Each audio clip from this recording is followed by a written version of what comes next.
Hello everyone, welcome in drivers academy. दोस्तों हम करते हैं एस्टेट बिहार का ये एग्जाम है। एस्टेट बिहार एस्टेट पुस्तकालय अध्यक्ष लाइब्रेरियन, इस एग्जाम के लिए हम कर रहे थे most important practice set solve कर रहे थे। दोस्तों 11 सेट का हम सोल्यूशन आपको दे रहे हैं फ्री में, और इसमें 1650 क्वेश्चन है। एक सेट में जैसे आपका एग्जाम पैटर्न होता है 150 क्वेश्चन होते हैं, इसको हम करते हैं 6 पार्ट में कवर। सेट नंबर 4 के हमने 4 पार्ट कवर कर लिए थे 100 तक। अभी इस वीडियो में कवर करेंगे इसका सेट नंबर 4 का part number 5, that is question number 1012 125 तक। क्वेश्चन नंबर 1, एक पाठशाला बच्चों के लिए यथार्थ रूप से दूसरा घर बनेगी यदि। चार ऑप्शन है दोस्तों, पहले खुद से आप ट्राई करिए। तो यहाँ पे ध्यान रखेंगे आप, एक घर में बच्चों के सर्वांगीण विकास, सुरक्षा, आवश्यकता को पर्याप्त ध्यान रखा जाता है इन चीजों का। यदि पाठशाला में भी दोस्तों बच्चों का जो सर्वांगीण विकास है उस पर ध्यान दिया जाएगा, ठीक है, और उसको वो घर के समान लगेगा, तो यहाँ पे हम कह सकते हैं right answer of option third, वह बच्चों के सर्वांगीण विकास में मदद करता है। अगर वह क्या करेगा, एक पाठशाला बच्चों के लिए दोस्तों यथार्थ रूप से दूसरा घर बनेगी कब, यदि वह बच्चों के सर्वांगीण विकास में मदद करता है या करेगा। ठीक है, तो राइट आंसर होगा ऑप्शन थर्ड। क्वेश्चन नंबर 102, चक्षु बाधित बी श्रेणी के छात्र को। तो अब ध्यान रखेंगे दोस्तों, चक्षु बाधित बी श्रेणी में क्या होता है। चक्षु बाधित बी श्रेणी में प्राय हीन भावना आ जाती है।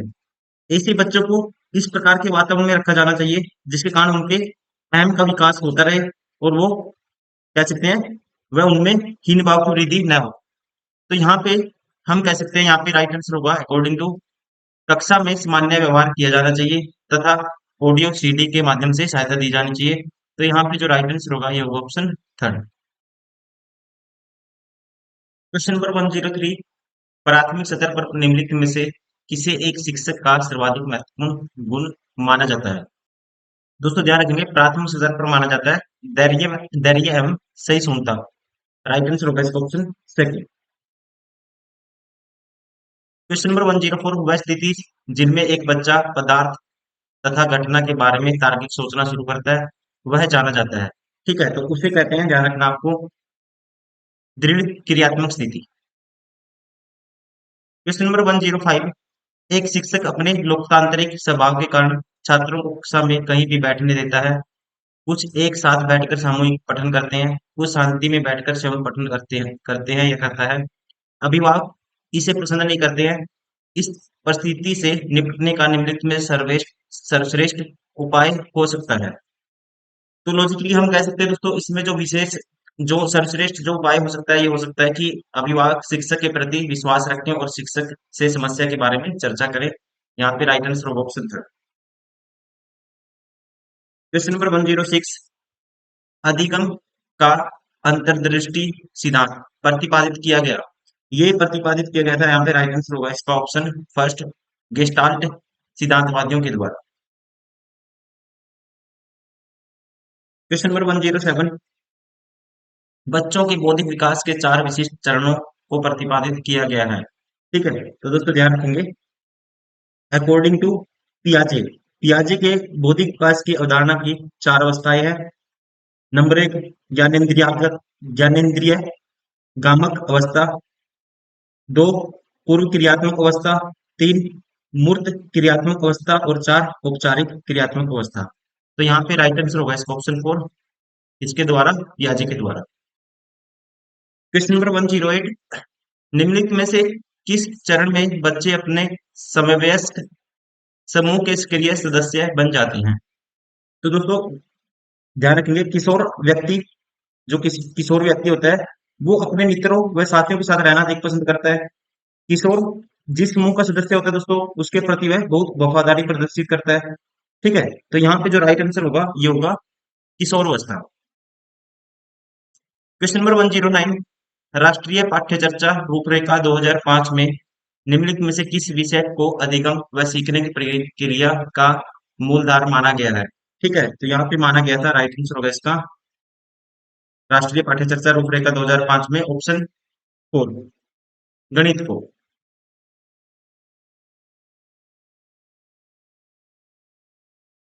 क्वेश्चन नंबर 110, विकास अनवरत प्रक्रिया है, यह विचार संबंधित है। ठीक है, ये विचार दोस्तों रिलेटेड है, यहाँ पे राइट आंसर होगा निरंतरता का सिद्धांत से। ध्यान रखना आपको, क्या राइट आंसर होगा, निरंतर, इससे रिलेटेड है ये। विकास अनवरत प्रक्रिया है, यह विचार संबंधित है निरंतरता का सिद्धांत से। क्वेश्चन नंबर 111, इस स्थान पर बालक के संज्ञानात्मक विकास को सर्वश्रेष्ठ ढंग से परिभाषित किया जा सकता है। तो ध्यान रखेंगे, संज्ञात्मक विकास को सर्वश्रेष्ठ ढंग से जो परिभाषित किया जा सकता है, ये किया जा सकता है विद्यालय एवं कक्षा के वातावरण में। Right answer option second. Question number 112, प्राथमिक शिक्षा के लिए निम्नलिखित में से किसका अध्ययन सर्वाधिक उपयोगी है। प्राथमिक शिक्षा के लिए दोस्तों सर्वाधिक होता है, राइट आंसर होगा किसका, बाल विज्ञान, मनोविज्ञान का। ठीक है, प्राथमिक शिक्षा के लिए निम्नलिखित में से किसका अध्ययन सर्वाधिक उपयोगी होता है, किसके होता है, ध्यान रखना आपको, बाल मनोविज्ञान का। क्वेश्चन नंबर 113, डैश को अभिप्रेरित शिक्षण का चिन्ह माना जाता है। तो दोस्तों ध्यान रखेंगे, अभिप्रेरणा विद्यार्थियों में रुचि उत्पन्न करती है, ये कला है विद्यार्थियों में रुचि उत्पन्न करने की, अभिप्रेरणा। अध्यापक विद्यार्थियों को अभिप्रेरित करके दोस्तों उनमें कार्य के प्रति रुचि पैदा कर सकते हैं। ठीक है, तो यहाँ पे राइट आंसर कहेंगे हम ऑप्शन थर्ड, छात्रों द्वारा प्रश्न पूछे जाना। क्या है दोस्तों, छात्रों द्वारा प्रश्न पूछे जाने को अभिप्रेरित शिक्षण का चिन्ह माना जाता है। राइट आंसर होगा इसका ऑप्शन थर्ड।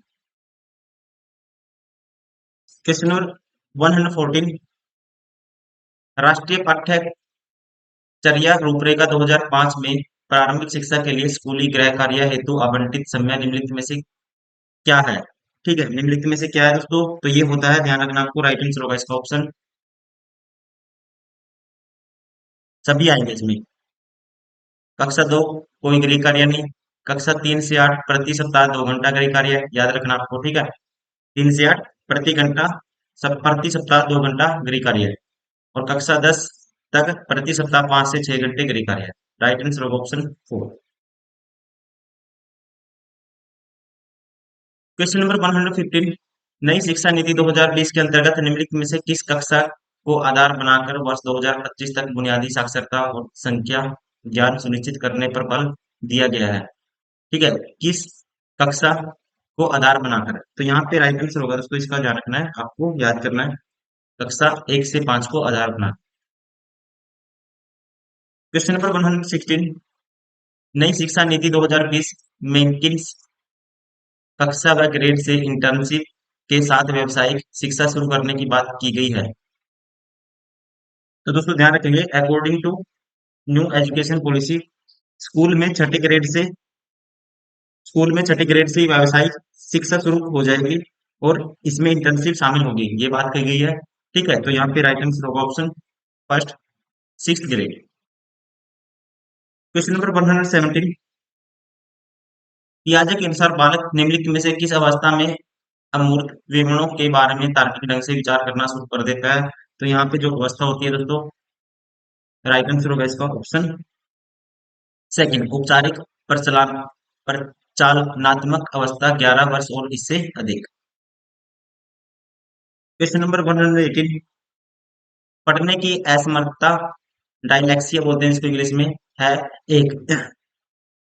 तो यहाँ पे दोस्तों ध्यान रखेंगे, पढ़ने की असमर्थता इसे बोला जाता है। ठीक है, क्या बोलेंगे, पठन में विकार।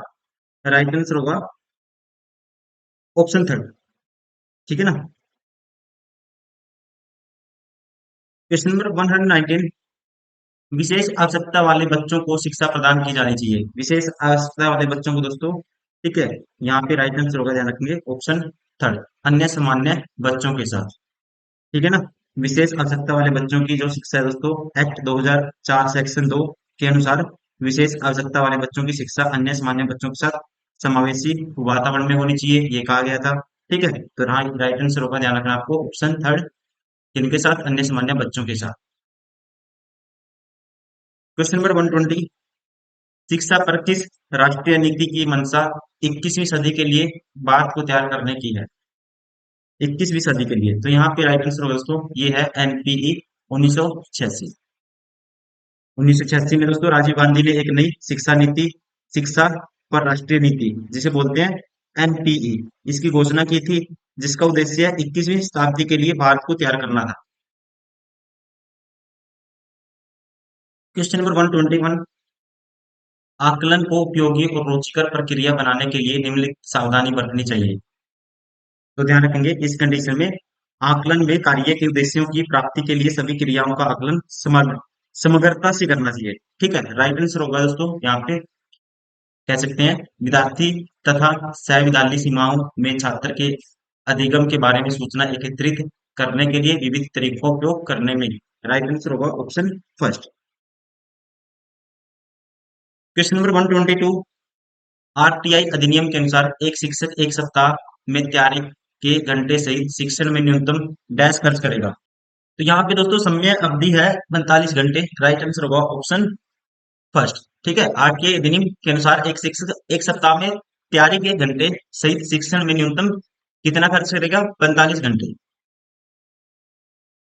क्वेश्चन नंबर 123, सृजनात्मक शिक्षार्थी वही है जो, सृजनात्मक का मतलब होता है दोस्तों जिसमें जिज्ञासा हो, ठीक है, सीखने की जिज्ञासा हो, लॉजिकली स्ट्रांग हो जो स्टूडेंट। तो यहाँ पे कहेंगे हम, राइट आंसर होगा पार्श्विक विचारशीलता एवं समस्या समाधान में अच्छा हो। राइट आंसर होगा ऑप्शन 4। क्वेश्चन नंबर 124, शिक्षण की प्रक्रिया में शिक्षा का स्थानांतरण हो सकता है। शिक्षण की प्रक्रिया में शिक्षा का दोस्तों स्थानांतरण हो सकता है। यहाँ पे राइट आंसर होगा शून्य भी हो सकता है, सकारात्मक भी हो सकता है और नकारात्मक। राइट आंसर होगा ऑप्शन 4। ठीक है ना, ध्यान रखना आपको, ये स्थानांतरण कितने प्रकार का होता है? 3 प्रकार का होता है, सकारात्मक, नकारात्मक और शून्य स्थानांतरण। क्वेश्चन नंबर 125, हर शिक्षार्थी अद्वितीय है का आशय है। इसका मतलब दोस्तों ये होता है, कोई भी दो व्यक्ति समान नहीं होते कभी भी। व्यक्ति शारीरिक और मनोवैज्ञानिक तौर पर एक दूसरे से क्या होते हैं? अलग होते हैं, भिन्न होते हैं। ठीक है, ये कह सकते हैं हम। तो निष्कर्ष कौन सा निकालेंगे? राइट आंसर होगा कोई शिक्षार्थी अपनी योग्यता, रुचि तथा बुद्धि में एक समान नहीं होता। राइट आंसर होगा ऑप्शन 1।